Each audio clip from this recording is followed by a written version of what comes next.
Namo tassa bhagavato arahato sama sambuddhassa. Namo tassa bhagavato arahato sama sambuddhassa. Namo tassa bhagavato arahato sama sambuddhassa. Welcome back to Nika study. Yeah, last class we have finished the Digha Nikaya 6 actually. So, but the Digha Nikaya 7 is exactly the same as the later part of the Digha Nikaya 6. So we don't need to repeat it, and we skip that number 7 sutta. Then today we are going to study Digha Nikaya number 8 sutta, which is called the Mahasihanada Sutta. So here, I hope to finish this sutta because we already study the 6th sutta. We know the mainstream of this collection of Digha Nikaya, the first one, which is called Sila Khanda Vagga. Sila Khanda Vagga. This first book have 13 sutta. So this is number 8, and we already studied more than half. So we know the mainstream, and some part we don't need to repeat everything, and just take the teaching essence, and we can keep going. So here, the number 8 sutta, which is called Mahasihanada. Maha is great, the translated as great. And Sihanada, Siha, the word Siha refers to the lion. And Nada is making a sound with the force, strong force. So the such kind of powerful beings like Siha, we use the word Nada with the making the voice with the strong force. So here, English translation, raw. So lion's raw, great lion's raw. Actually, this is not talking about the real animal lion. This just refers to the Buddha. So because the lion is very powerful beings to make it is raw. So the Buddha also make the bravely claim, the very brave claim. That is why this kind of claim or this kind of statement is considered as or exemplified as the lion's roar. Okay, so let's see what happened in the sutta. So this sutta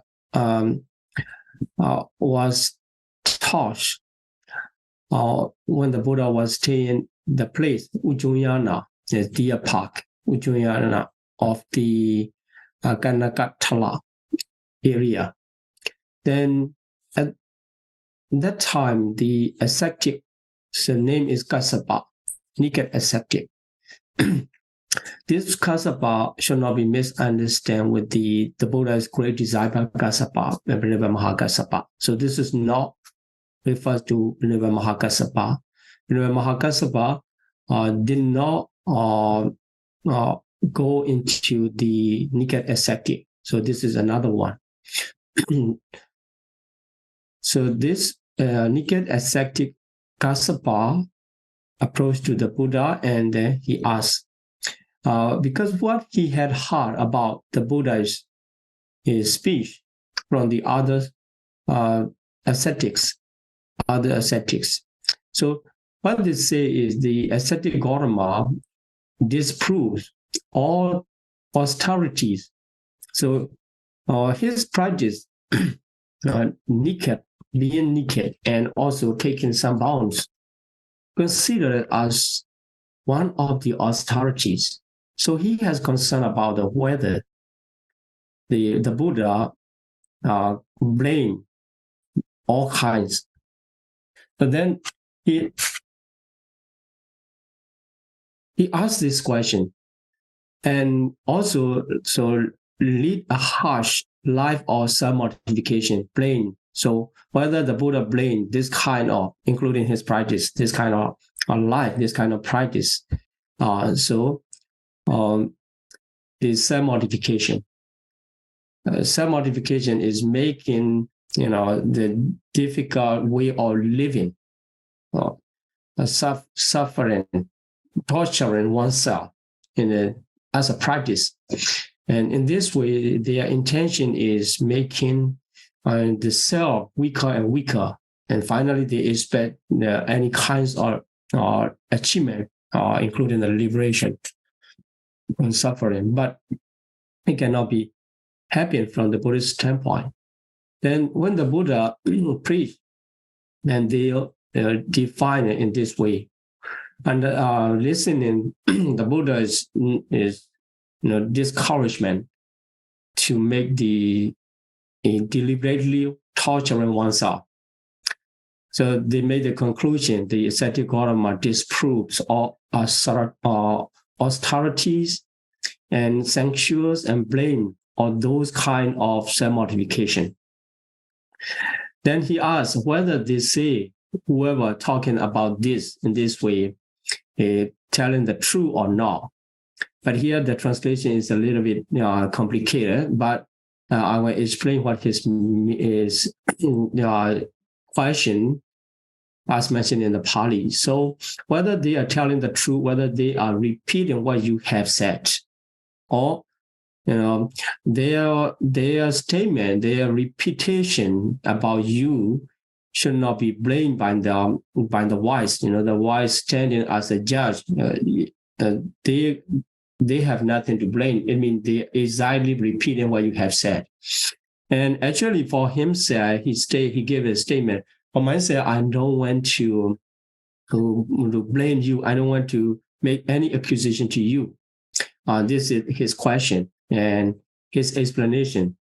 Then the Buddha's answer. Let's see. The Buddha's answer is no. They are not telling the truth. They are not telling the truth, and they are not repeating what I said. That the Buddha is answer. It means the Buddha himself saying that I am not the person who blame all kinds of self-mortification or all kinds of austerities. Yeah. So Buddha gave the further explanation to the Kassapa, and Buddha, he admit that I see some practitioner of self-mortification with divine eye, using Buddha's divine eye. He see that some after practicing this kind of practice, self-mortification, they reborn in hell after their death of this life. Yeah. And for some they after they practicing self-mortification and they reborn in the good place or heavenly state. And so by seeing with divine eyes, by seeing such kind of two destinations, they can be reborn after the practice of self-mortification. So I call disprove or blame all kinds of self-mortification. So this is the Buddha's explanation. Yeah, Buddha saw with his divine eye some reborn in hell after this life, those who practice self-mortification, some reborn in the heavenly state or good destination. So in this case, the reason to be born, the reason to be born in the hell or in the heavenly state is not exactly the same as cell multiplication, practice of cell multiplication. The reason to be born in hell is the practice of wrongdoing, misconducts, or in Pali it is called ducharita. And to be born in heavenly state is right conduct. So in Pali it is called the sucharita, right conduct. So in commentary, it's enlarged, given the example, such kind of people, although they practice cell multiplication, and keeping the improper attention, which is called ioniso manasikara. It's a very popular one. You should learn about that. The ioniso manasikara, improper attention. Then they practice wrong conduct, wrong doings, ducharita. Then, due to that, the condition, they reborn in hell. And some, although they practice cell multiplication and they keep the yoniso manasikara, proper attention, then they keep continuing practice of right conduct or right action. So right doing, something called the sucharita. Then, due to that reason, they reborn in heavenly state. So Buddha didn't say only one side of disprove or encouragement about the cell multiplication. Okay, so this is how the Buddha gave the comment and explanation about the cell multiplication, practice of cell multiplication. Later, it will be explained in detail what kind of cell multiplication Buddha refers to. So here the Buddha just further mentioned about sometime, the Buddha is teaching accord with some wise people, the other wise people, although they are not the Buddhist followers, they still can be considered as the wise people, still wise enough to claim. And they have very high skill, and they are so smart to formulate a teaching. So when sometimes their view is in accordance with the Buddha's view, and sometimes not in accordance with the Buddha's view, it means sometimes same and sometimes different.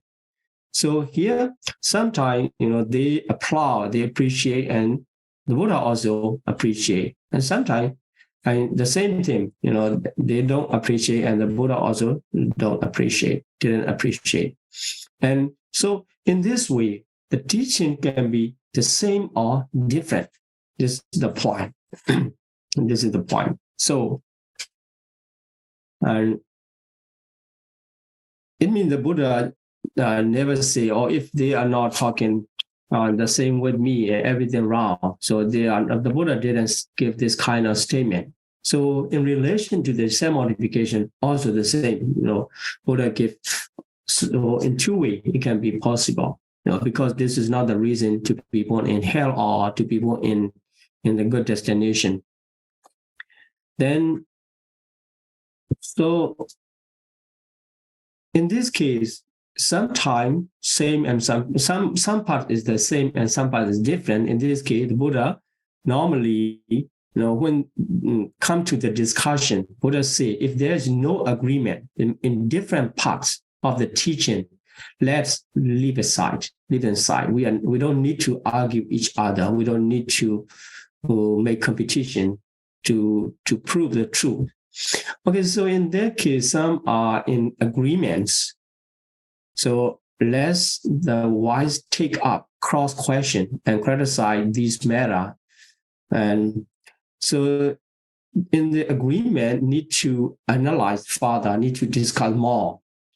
In this case, the first thing is talking about the unwholesome So some kind of thought or speech or action, and that kind of things are considered as actually unwholesome or unskillful.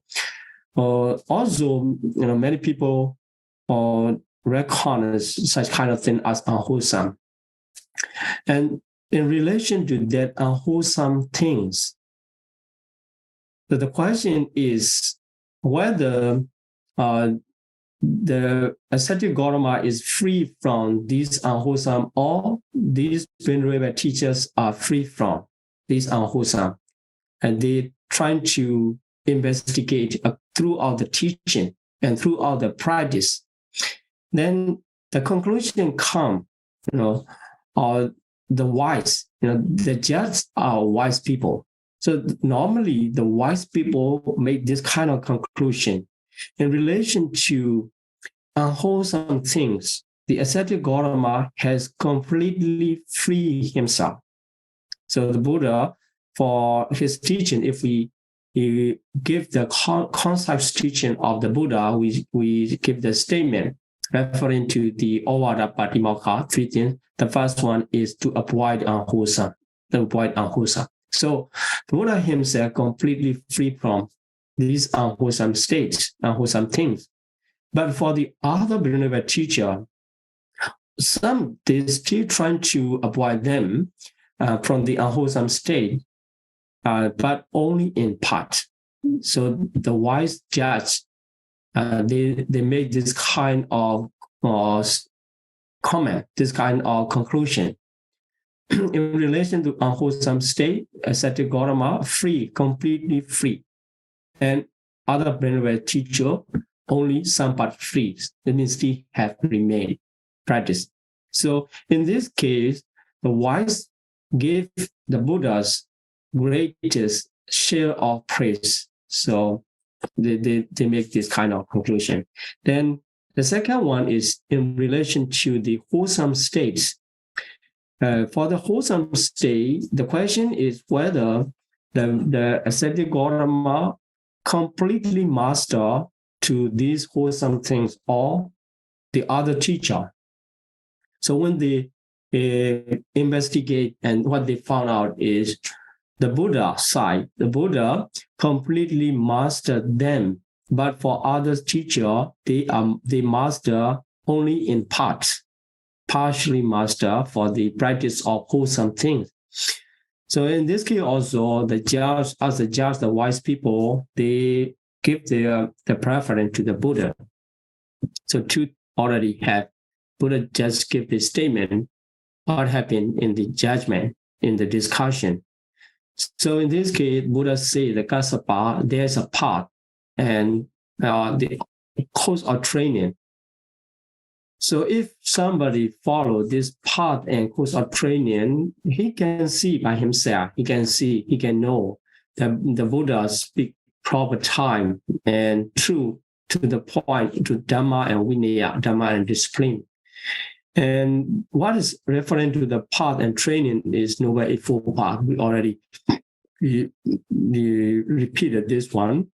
And the bodily action, the right view and right thought refers to the wisdom aspect, and the right speed, right action, right livelihood to morality aspect, and right effort, right mindfulness, right concentration to concentration aspect. So, if the person practice through the noble path, and he can see by himself. Okay, then the practice of self-mortification, the Buddha continue. Other than the Noble Eightfold Path, there are so many kinds of practice in this world. So that time when the Buddha revealed the noble path and being attached to the self-mortification practice, because he is a Nika ascetics, being attached to his own practice and then the Kassapa, ascetic Kassapa, he said, it's not that easy, right?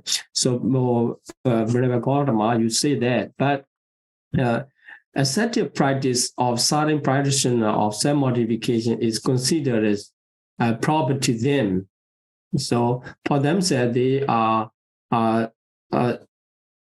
they practice in this way with the proper practice. This statement is given by the Kasapa himself.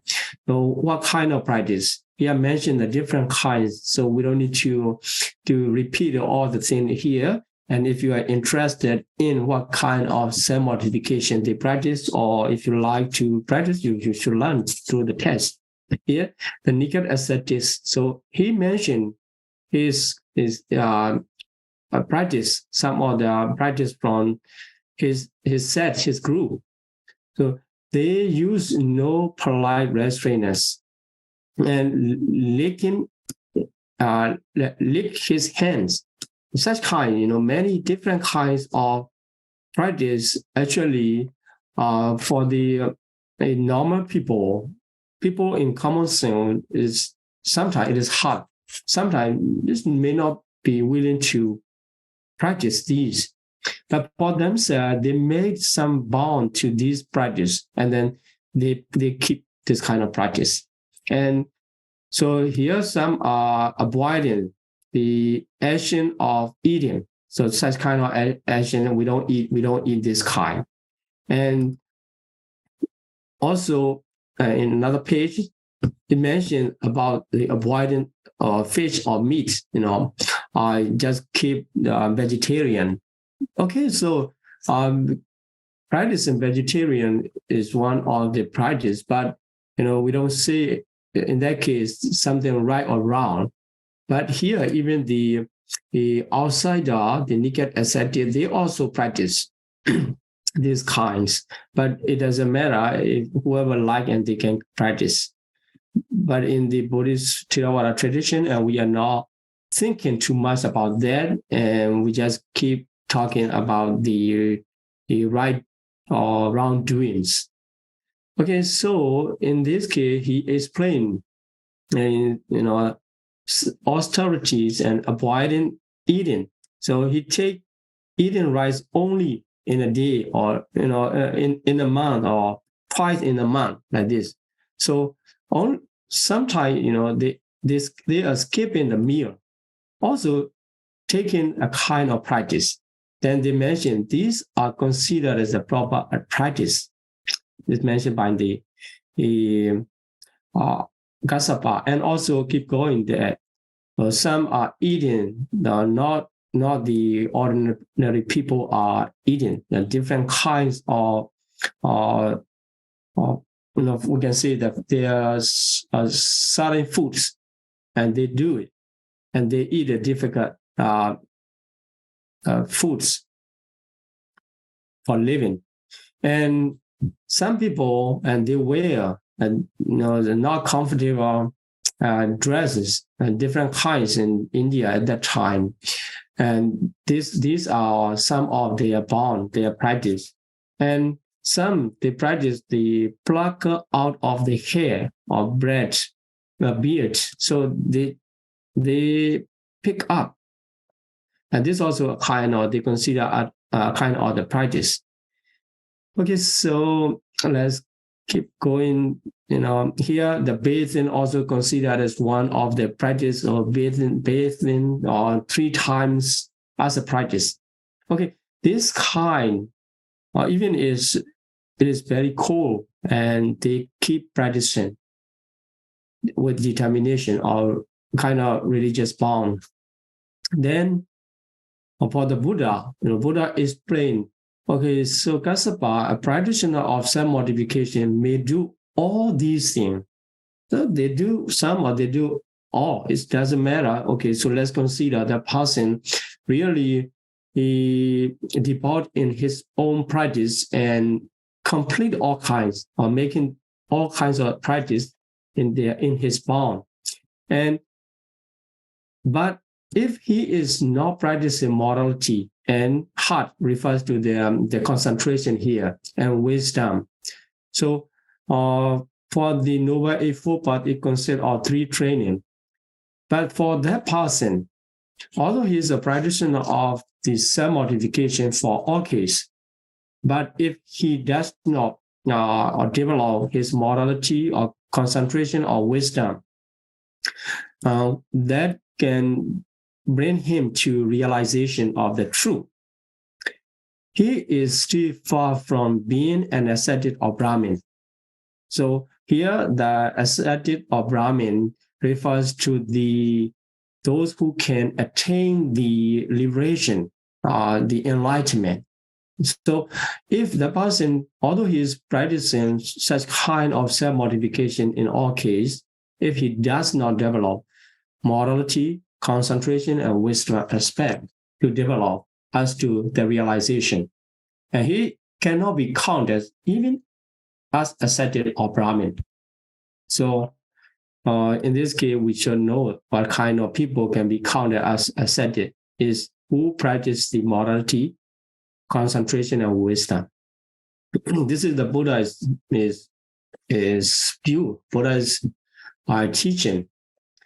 Then here the Buddha say, Kassapa, when a monk, so here anyone who practice, develop no enmity, no non-evil, and heart full of loving kindness, so practicing loving kindness actually. So abandoning his enmity and evil, abandoning, then he developed loving kindness.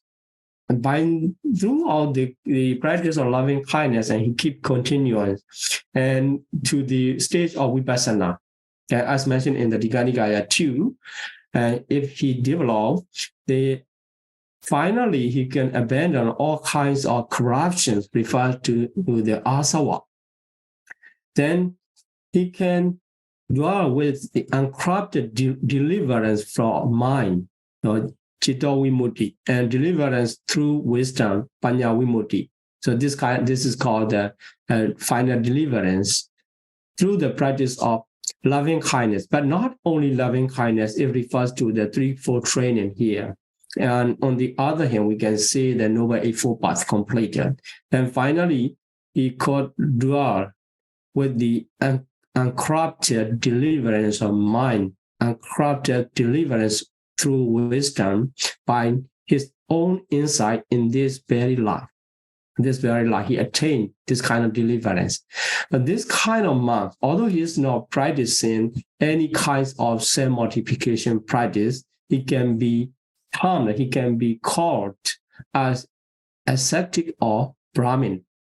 So we can say, although the person living in the lay people's life, not ordained as any kinds of ascetic or Brahmin, and if he could practice us to the stage of the attainment of deliverance, he can be considered as ascetics or Brahmin. I mean, ascetics and Brahmin in this case referring to the person who has attained the certain level of spiritual practice. So when the Buddha gave this statement, and Kassapa still against or trying to avoid, the Buddha's teaching to accept. Yeah, it is hard to be an ascetic. It is hard to be a Brahmin. So his way, he still has attachment to his practice of self-mortification. Although the Buddha mentioned the Noble Eightfold Path and here threefold training and showing through the loving kindness practice about the deliverance, but he still has attachment. Or what you say, his expression is, what you say is another one, but what I say, what we learn, what we are practicing is another one. But for our practice, to be ascetic or to be Brahmin is very hard, he explained. It's not that easy, he wanted to say. Then, so, but the Buddha's keep discussing. Okay, so you say that this kind of statement, to be ascetic or to be Brahmin, is hard. Let's see. According to your explanation about the self-mortification, you said taking, eating, avoiding some way of eating or making some form of eating, awareness or avoidance of some food items. If you measure the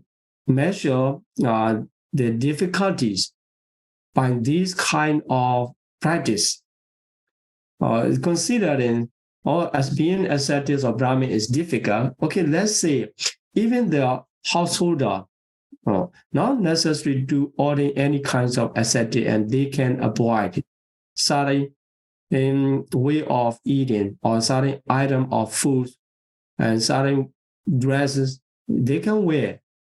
They can take a bath or they can skip the meal, whatever you do, even the householder, they can do. So how you can say it is very hard. Or even the slave girl who draw the water, if she is willing to do and she can do it, what you said. So it is not. So here, so being Nika, practice being Nika, which it is called ascetic or Brahmin, she can do it anytime she likes. So by this measurement, it is not what to say. It is hard to be ascetic or Brahmin. So the Buddha said, and the Buddha just repeated another way to be difficulty of to be ascetic or asceticism is practicing the loving kindness up to the attainment of corruption, attainment of deliverance, attainment of deliverance. Two kinds of deliverance is actually difficult parts. So the Buddha way of explanation is through the practice of Noble Eightfold Path or Threefold Training or loving kindness to attain the asavakaya. Okay, so then next time the Kassapa say, okay, what to say? It is hard to understand. So what he say here is even to understand is difficult. So you say this kind, but our way of practice also have the position of ascetic or Brahmin, but maybe you don't understand and it is hard. And so again, the Buddha say, you say this statement again, even to understand is hard. But even the householder, if they see how you are practicing, they can see. So they can understand. That's why it is not what to say. It is hard to understand. And then the Buddha repeated, so one who practice and attain the attainment, abandoning the corruption and deliverance is not easy. You cannot realize who already, the person who already attained this statement just ordinary sense. After the attainment, they are not so clear about your practice, like your practice. So this is the Buddha is teaching. Buddha trying to convince the Kassapa, repeating several times. Then, so he asked the question finally. So the Kassapa start to interest. Okay, so reflecting, that's right. Our way of practice is easy to understand by everybody, and also anytime they like and they can do it. So this is not what to say. To be accepted is difficult, or to understand the accepted is difficult. What the Venerable Gautama say is reasonable. Then, and he asked the practice, what is morality, what is heart, and what is wisdom, how to develop. Then the Buddha start his teaching as usual. The Buddha, the Tathagata, appear in this world and learning Dhamma from him and having saddha, having faith. Then he ordained and start to practice the morality. And here, normally we have learned this is concentration parts, but in this Sutta is so the heart and the mind, and here wisdom. So these are the main teaching of this book, Sila Khandha Vagga. Then finally, if he practice and he will get the state of perfection of morality, perfection of heart, or concentration or wisdom, he will attain. The Buddha mentioned already, all are already repeated. Then let's keep going. Then the Buddha started the lion roar here. Four times or lion's roar. Bravely give this statement. These are the first one about the morality.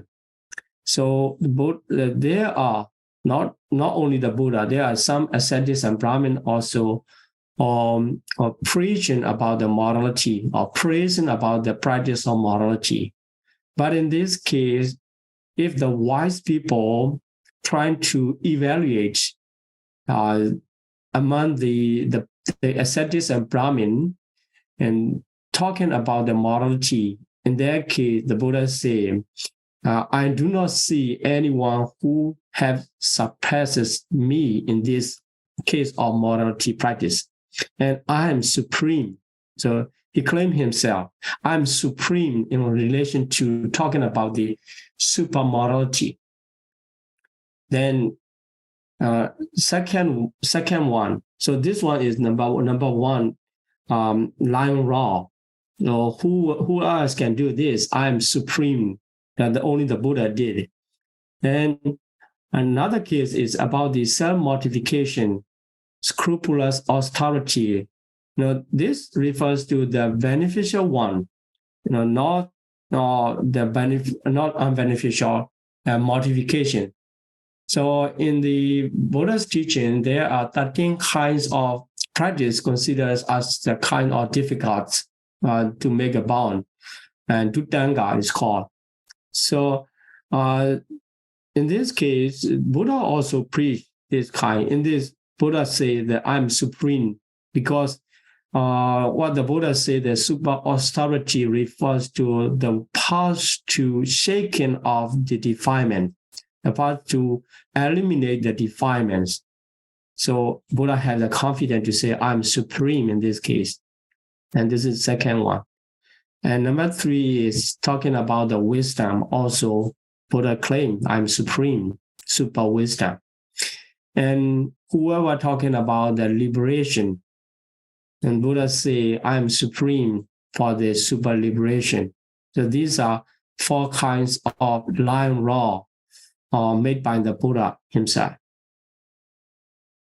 Then, so in this case, Buddha keep explaining to the Kassapa, if somebody can say that although the ascetic Gautama made this kind of lion roar, but actually is not brave enough to make this kind of lion roar in company or in the audience.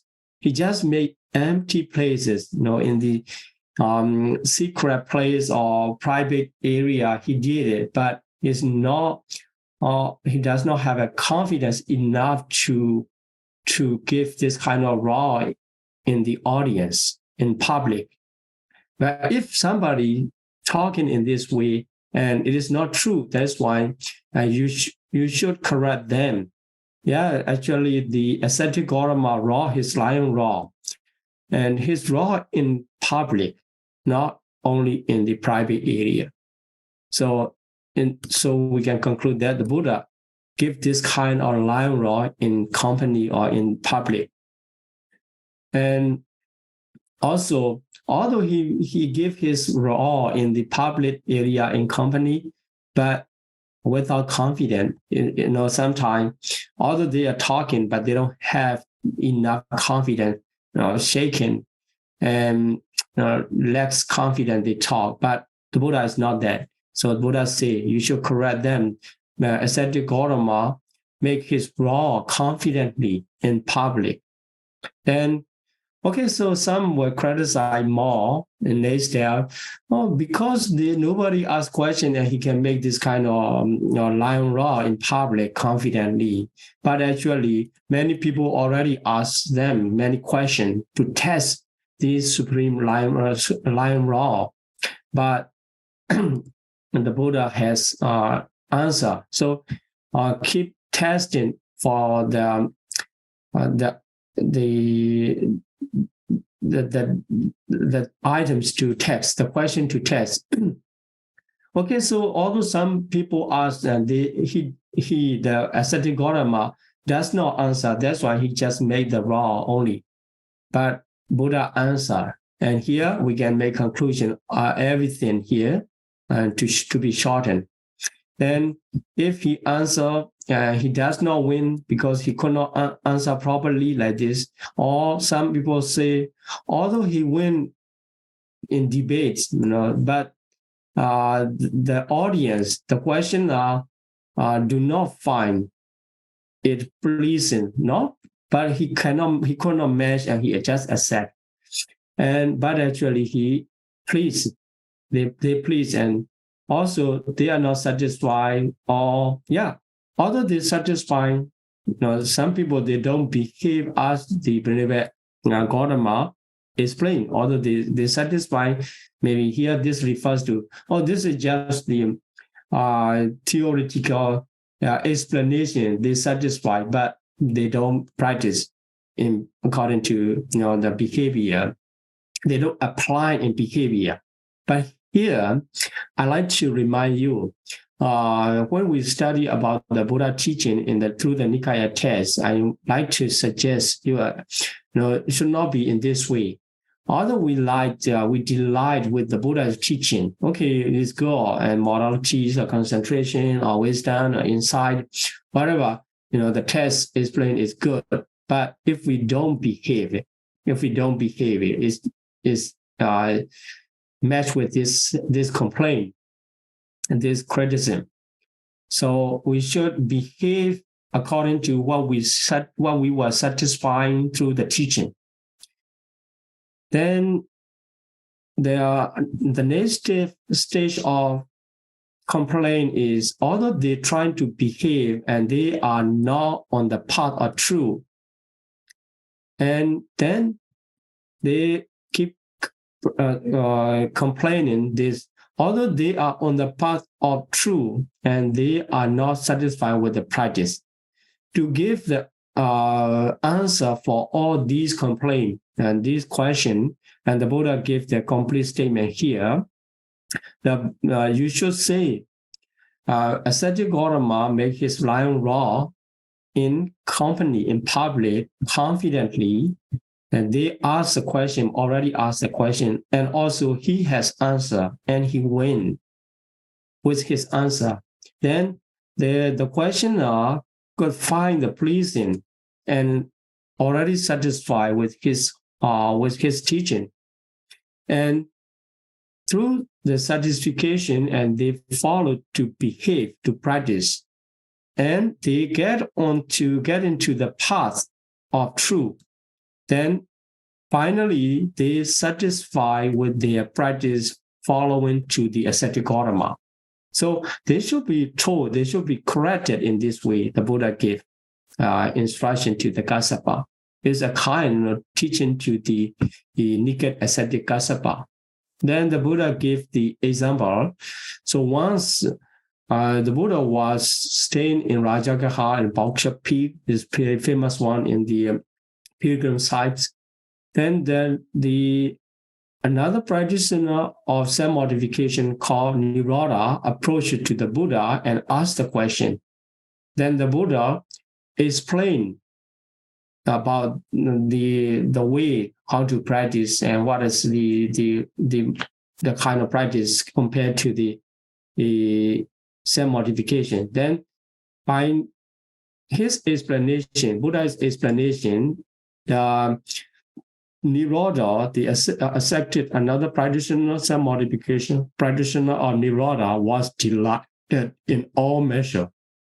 Beyond measurement, he completely delighted. Then at that time, the Kassapa also claimed, actually, Lord, the Venerable, I also, hearing your teaching, I also really delighted to beyond all measure, so even cannot measure. Then, so who can be who can stand against you without delighting when you are teaching? So for myself, I'm really delight beyond all measure. Then he said the excellent. So he appreciate. Then also, as usual, he praised the Buddha's skill of teaching. So your teaching is so wonderful, and just like uncover something hidden, and just like the pointing out the way, the correct way, who had got lost, or is bringing a white lamp or lighting in the darkness. So you explain in different way. Of course, the Buddha did in this Sutta, explaining to the Kassapa to understand what is the path. Then he decided to ordain under the Buddha. So let me have ordination under you. Then at that time, actually, there's already laid down by the Buddha Vinaya rules, which called the Bhikkhu rules, and related to the ordination ceremony, ordination process. If somebody who has the former belong to another sect, just like this one, Kassapa, formerly he was the practitioner of Nika ascetic, not from the household life. He already ordained as a Nika ascetic. So for such kind of person, the Buddha already made the rules and regulations for monks. The monks cannot ordain them, this kind of people, from another sect directly to the Buddha Sasana. So he need to practice silent practice. Is mean pending period or waiting list, and for 4 months he should practice. At the end of 4 months, if the monk satisfied with his behavior and his attitude, the common approaching to the Buddhism or Buddhist practitioner, that time the monks can ordain that kind of person. So this is more monastic rules for the ordination. Buddha already laid down. So Buddha mentioned, but although this rule is laid down already, but there should be distinction of person in this case. This is referring to some people not necessary to wait because they already have the strong confidence, strong faith to the Buddha teaching, to the Buddha, Dhamma, and Sangha. But for the followers or disciple monks, they cannot change. They cannot change this kind of rules. But for the teacher, great teacher who made this rule, the Buddha has authority to give the favor to him. So Buddha decided not to wait, not to keep waiting him. And in this case, I can give you a kind of favor, not to wait 4 months and direct ordination. And Buddha gave with his compassion to, or not only compassion, actually, in this case, his understanding or with the penetrative knowledge to the Kassapa's mind. So the Kassapa also say, it doesn't matter if I have to wait 4 months, it doesn't matter, I can wait. Even if I have to wait 4 years also, I don't mind. I will keep waiting, and at the end, I will ordain. So I will not make my mind change. He revealed his honesty of ordination and strong determination. So also he showed his respect to the rules and to the teacher. I can wait, it doesn't matter. But the Buddha give him ordination, direct ordination. So the Buddha himself gave the ordination. Then,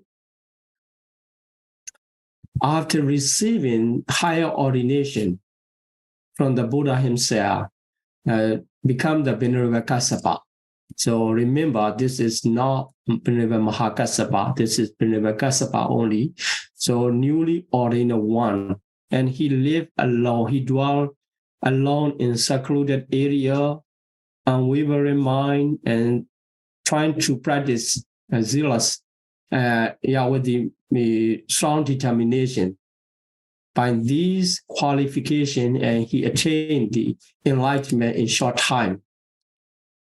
Then, his statement, his stage of enlightenment is explained in this way. Such kind of stage, which is called the culmination of holy life, the highest attainment of holy life, for that attainment, the young man, and here young man refers to young men have the capacity to enjoy the life. Although they are able to enjoy the life and they renounce household life and get into homeless life and get into ascetic life or monk's life, and they're trying to practice with the expectation to attain such kind of enlightenment level. It means the highest one is arhatship. So he realized by himself, by his own knowledge, and he become arhat. Then with this kind of brave statement, he dwelt in Buddha's Sasana as a monk. I mean, the birth is destroyed. So this statement is given by the arhat. Only arhat can say, birth is destroyed. It means no more birth. So arhat has no more rebirth. So that's why he said, birth is destroyed. And the holy life has been lived. So here, the holy life already lived up to the achievement of culmination, the highest point. So it is accomplished. Then what had to be done has been done. I mean, whatever I have to do in this holy life, practicing, and it is done. So there is nothing further here, no more achievement. And in this way, the Venerable Kassapa become one of the arhat, one of the countless number of arhat at the time of the Buddha. Then finally, at the end of his life, he will attain the final Nibbana. Okay, so this is the story of the Kassapa. From the beginning, he approached asking the question whether the Buddha condemned or blame all kinds of self-mortification. At that moment, he has attachment to his own practice. Then, when the Buddha explained, then he realized his self-mortification is not really a noble and not really a true practice for the attainment of deliverance. Then he come back to become a Buddha's follower. Then after getting ordination, having ordination, and he honestly practiced, then he attained the arhatship. So all the way is Noble Eightfold Path or Threefold Training, as mentioned in the former suttas. Okay, thank you very much. I'm going to stop here, and Digha Nikaya number 8 sutta is already finished. So next time, and we can study the number 9 sutta. Thank you very much. Thank you, Sayadaw, very much for your teaching.